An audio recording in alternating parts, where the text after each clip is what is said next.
because what we're looking for is going into these brainwave states, not because of the states that they create, but because as you go from beta to alpha to theta to delta, as you slow down the brainwave patterns, these waves in the brain go from, like, beta looks kind of like this. It's just like a fine sawtooth pattern.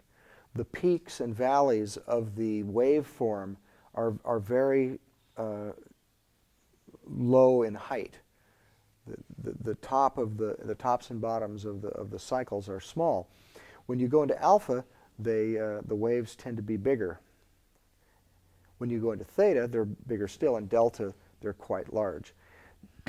These fluctuations, as they get bigger, have a greater and greater impact on the brain. The brain can easily handle this. It has a little more trouble handling this. It has even more trouble handling this, and when you go to delta, it has quite a bit of trouble handling it.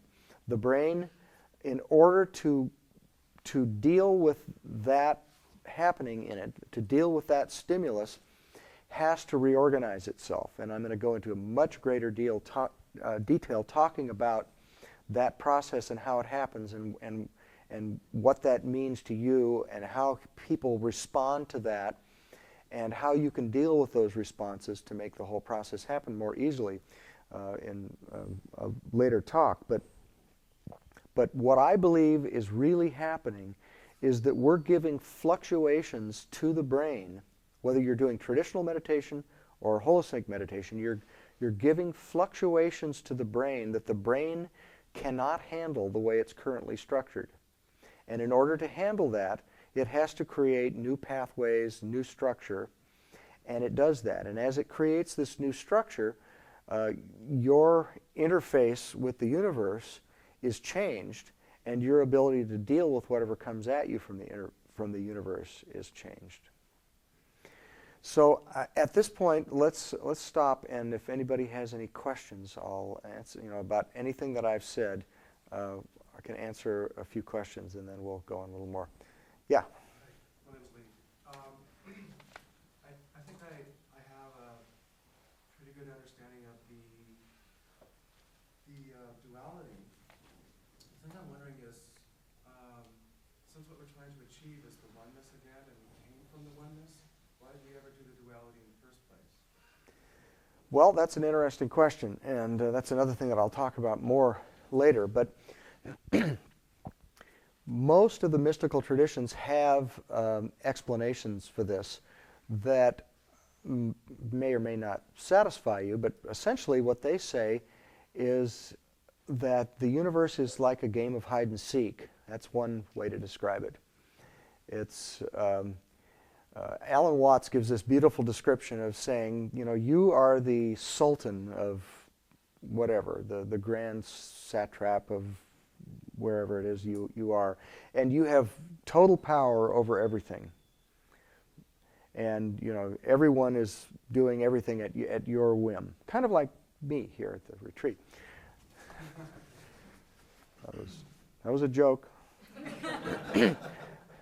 So after a while, because you can have anything you want, it gets to be boring. And so you go to the Grand Vizier, who's kind of your right-hand man. That would be Scott, I guess. And you say, Scott, I need something to spice things up. I need a surprise. I have control over everything, so I need something. This whole story of the Arabian Nights, with Scheherazade and everything, is kind of built on that theme that he had everything going for him to the point that it was boring. And so she would come in and give him this story, and then the sun would come up and there wasn't time to finish it, and it would put him in this state of tension until he could hear the ending of the story. And because he was going to kill her at the end of the story, she would of course start a new one when she gave the ending that next night and not finish it too. And that's where that whole story. But it's you could also look at it this way. we keep building all these machines and all this technology to make our life easier. And you know, you want a beautiful woman, all you have to do is go down to the Blockbusters and you can you know, get it on video. You want to have a certain experience, you can have it on your computer or on video or whatever. And they keep thinking of technological ways to reproduce everything and to do everything. And at some point, you can see it coming, that they're going to have a button you can push for everything, absolutely everything. And if they do that and get to that point, we're going to want to have an extra button that's marked surprise. Because if you don't have that, it's going to get totally boring. It's not going to be any fun. If you had total control over everything, where would the fun be? Where would the challenge be?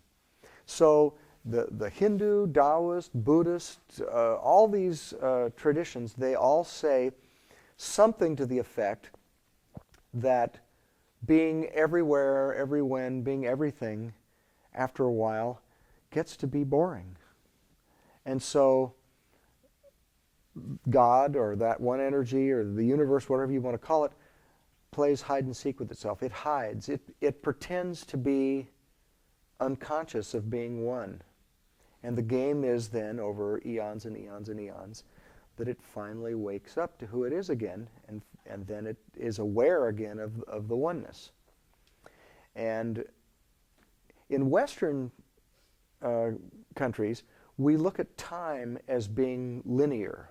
You know, it started way back there, and things are sequential, and it comes up to now, and then there's what's going to happen in the future, and it's going to go off into the future. And in most traditions, Western traditions, there was a moment of creation, and then there will be this big apocalypse where somehow in the future where everything is consumed in fire and it's all gone. What happens before creation and after that is sort of not dealt with. But the Hindus and the Buddhists and the Taoists and the Native Americans and many other cultures, they look at it as being circular, where everything is one. Everything is always one, but there's an awareness of that, okay, you're everything. And then that gets to be not so much fun anymore. So the oneness goes to sleep and pretends that it's the multiplicity of things and is unaware of this oneness. And actually the Hindus have a very complicated system where they have these periods of time that are called yugas. That the first one is the golden age where everything is wonderful and it's all oneness. And then the next one is a little bit shorter and it brings in a little bit of tension and a little bit of evil. And then the next one, good and evil are evenly balanced. And then the last one, which is called Kali Yuga, which they say we're in now, the evil principle dominates. And finally it gets so bad that Shiva, the aspect of the Hindu Trinity that is the destroyer, finally does this dance, and fire and lightning comes out of his body, and the whole universe is consumed, and he has, in doing that, destroys the illusion of separation.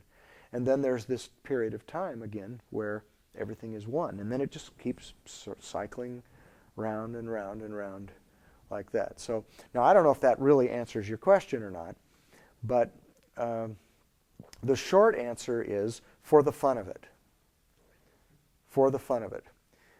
What I say to disconcert people from time to time is that life is a meaningless energy going nowhere for no reason. And some people interpret that to mean that I'm taking this really dark view of life, and oh, it's meaningless. But that's not what that means. What life is a meaningless energy going nowhere for no reason means is that there's this one energy and it's just dancing.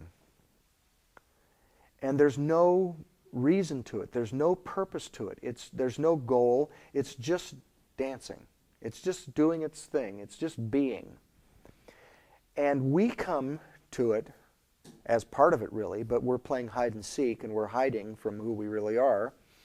And we then project onto this whatever meaning we want to give it. And in some ways, the bottom line of any philosophical discussions we have this week is really that everything just is the way it is. It isn't good, it isn't bad, it doesn't have any qualities. The isness, if you want to call it that, has no qualities whatsoever. It has no meaning. It's not going anywhere. It's not doing anything. We put onto it all the meaning that it has. Now, there's two ways you can do that. You can do it consciously, which means that you know you're